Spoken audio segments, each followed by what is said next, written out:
To Fate Mag Radio. I am Kat Hobson, your host, with my guest, Kim Johnston, and we have been covering a little bit of the paranormal spectrum here tonight.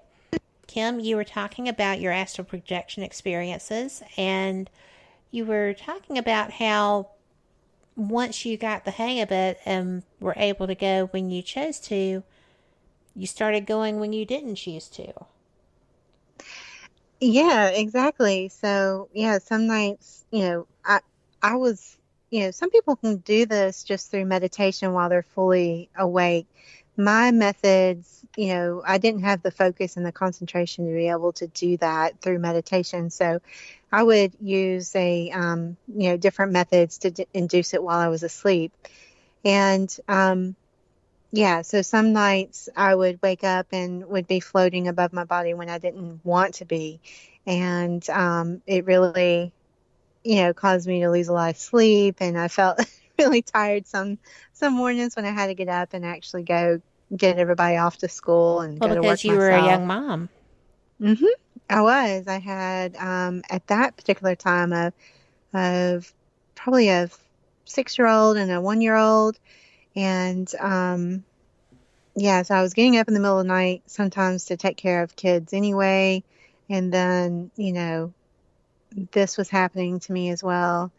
So, yeah, some nights I just really wanted to stay asleep and not be disturbed by these spiritual beings or, my own self floating above my body and going places. So it was a very interesting time, and it doesn't happen now nearly as much. It's very rare now that I have those experiences, and I'm not really trying either.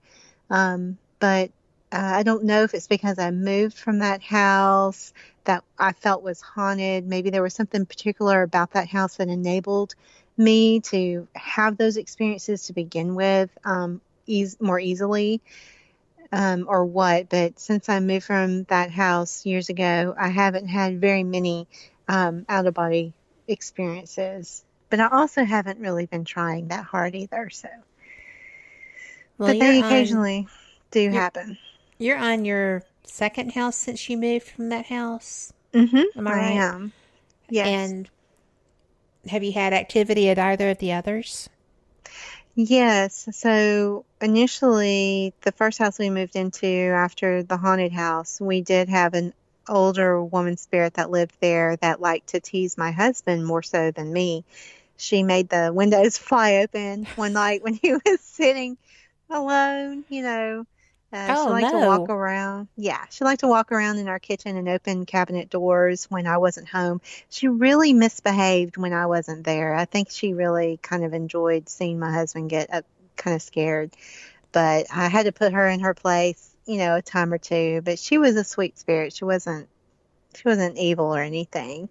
And then in my current home, um, it's a little strange at times, but since moving, well, in the last year or so, I've added a couple of haunted items to my collection, I guess. I have a haunted doll, and the main thing that I think that the activity possibly is coming from is a haunted armoire that I picked up from a client, and she felt that this armoire had, let spirits out into her home years ago, and she had been holding on to it, I think, for about 7 years because it was just kept in storage.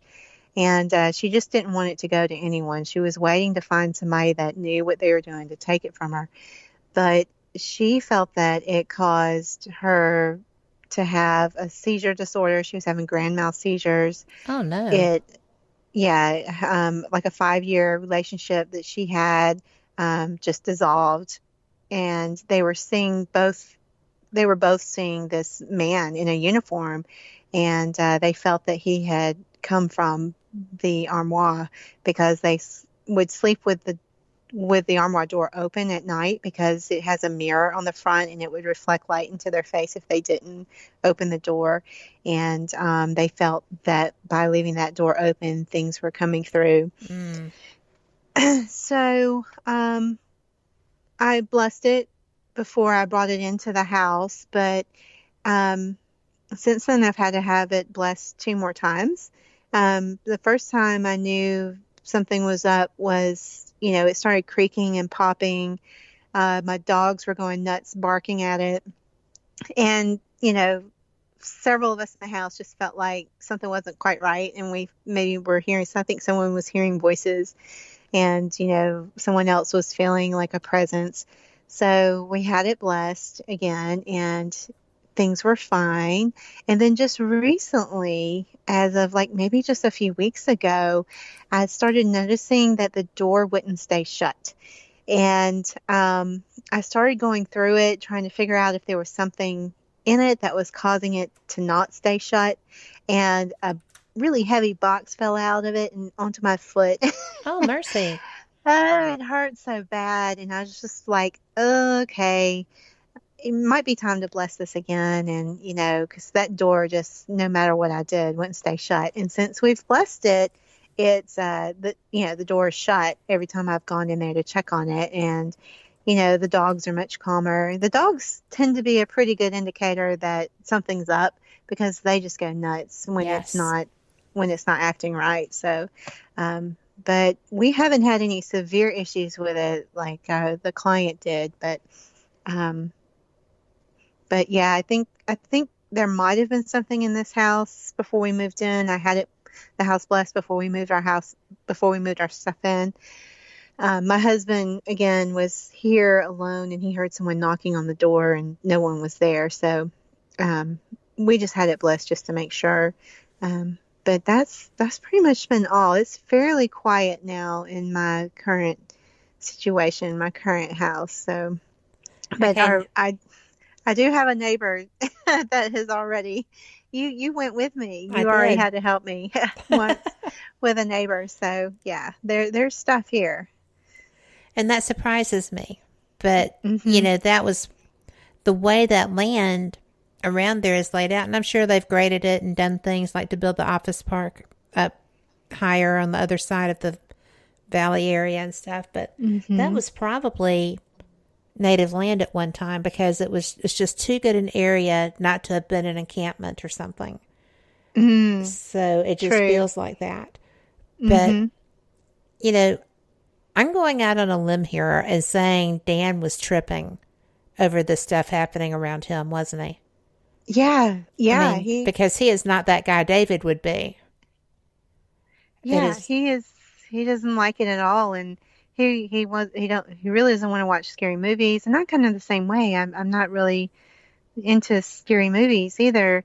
But yeah, he was really flipping out and it really kind of at times would put a strain on our relationship because I would need to go help a client, but he would be like, well, it's going to act up when you're not here. Like, please don't leave it's just me. waiting on you to leave. Yeah.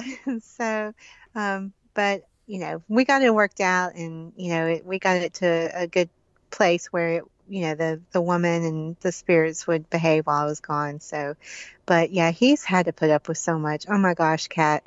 I know David does have, puts up with a lot too, but you know, they're so loving and so supportive and They I'm are. just so thankful that they put up with all these weird things that happen and The, goodness. the funniest thing with David was the night that I came in from somewhere. We had been investigating a residential, and I came in, and it wasn't real late, but he had waited up for me. And he said, whatever it is that you do it to this house. And I said, what? He said, you need to clean this house. I said, I cleaned today. He's like, no, no. The things that you do at other people's houses needs to happen here. Don't do it while I'm here. Do it tomorrow. But there's stuff happening here. And I was like, Oh my. all right, dude, you got it. Yeah. So, but they do have to put up with a lot. And, you and I were talking earlier that, there's stuff happening right now. Yeah, for those that don't know, I have a busted up knee right now. And it's like guardians are here. So I'll take them. you know, I'm not fussing about it. I think it's my grandmother. But, it just is what it is. And, Hmm. when we first started working, very first started working together, I had brought something home with me from Fort Morgan. And one of my kids Ah, looked at me with the stuff that was going on and said, you just need to quit bringing your work home with you. And yeah, I was like, I didn't even think of that. Yeah, so yeah. I did. I took care of that too. But, we do come across things. And while we're very, very careful and protected in our various ways, sometimes that happens that something joins us later. Mm-hmm. And it's Mm-hmm. disconcerting for the people It that don't do is. this. Mm-hmm. And I've learned that usually they're just curious. They don't stay long. Mm-mm. Um, but yeah, I've had some things come home with me and or visit me that I wish they hadn't. And, it really makes you say, whoa, what am I doing here? And, how can I prevent this from happening again? And, I really need to, because I have 3 kids and a husband in my house, Well, and you have I three don't, sensitive kids. All of your kids have hmm gifts. hmm So I have to be really careful about this. And, if anything were to make me stop, it would be for them. But fortunately, nothing, nothing too serious has happened to them. I do talk about, when I was working on the Haint Blue book and the Voodoo Preacher, I feel like something very negative was visiting us, and he, or a negative spirit knocked something over on top of my daughter. And that really frightened me. And it's just so upsetting because you just drive yourself crazy. Was it coincidence? Was it this negative spirit? Was it my fault? So, fortunately, I've worked through that and I'm on the other side of that and I don't even worry about it anymore as much as I did back then. But it really will make you question whether or not this is something that you want to continue doing. Yep. So, And, I'm fortunate. I'm old.